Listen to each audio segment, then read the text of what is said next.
રાજ્યમાં ચોમાસાની શરૂઆત થાય એ પહેલા પંચમહાલ જિલ્લામાંથી ખેડૂતો માટે ખુશીના સમાચાર આવ્યા। પંચમહાલ પંથકમાં મેઘરાજા મન મૂકીને વરસતા ખેતીલાયક માહોલ સર્જાયો। ધરતીપુત્રે ઉત્સાહભેર વાવણીના શ્રી ગણેશ કર્યા। જિલ્લામાં સિંચાઈની સુવિધા નહિવત હોવાથી મોટાભાગના ખેડૂતો આકાશી ખેતી પર નિર્ભર છે, જ્યાં હાલ ડાંગર, મકાઈ, કપાસ, તુવેર જેવા પાકનું વાવેતર શરૂ થયું। જોકે આ ખુશી વચ્ચે ખેડૂતો પર મોંઘવારીનો પણ મોટો માર છે। ખાતર, બિયારણ અને ડીઝલના ભાવ વધતા ખેડાણ ખર્ચ આસમાને પહોંચ્યા છે। ગત વર્ષે કમોસમી વરસાદને કારણે થયેલું નુકસાન હજુ પણ સરભર થયું નથી, ત્યાં મોંઘવારી અને પાકના પોષણક્ષમ ભાવ ન મળવાની ચિંતા વચ્ચે પણ ખેડૂતો આ વર્ષે સારા ચોમાસાની આશા સાથે ખેતરોમાં જોતરાયા છે।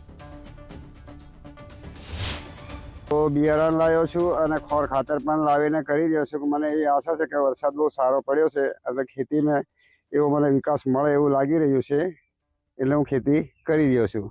દર વર્ષે વરસાદ પડે છે, એના કરતાં વરસાદ પણ સારો પડી રહ્યો છે અને પડ્યો છે, એટલે ખેતી વાવણી હું ચાલુ કરી છે। સારી વરસાદ આવે એવી લાગી રહી છે, એના લીધે અમે ખેતીમાં બધા રાજી ખુશીથી પણ ખેતી કરી રહ્યા છીએ।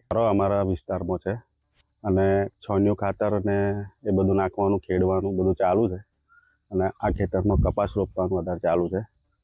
અને આગલા વર્ષ જે વાતાવરણને જે ખેડૂતે એ કર્યું હેરાન એવું ના થાય એવી અમે ભગવાનને પ્રાર્થના કરીએ।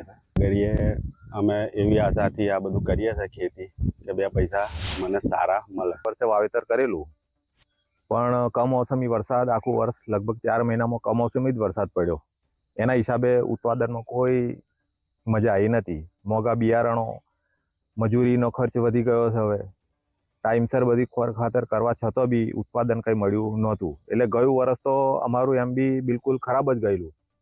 હવે આ સાલ ફરીથી ચોમાસું બેઠું છે તો આપ જોઈ શકો છો, અમે ફરીથી પાછું વાવેતર ચાલુ કર્યું છે। એ આશા છે કે આ વખતે ફરીથી ઉત્પાદન સારું મળશે।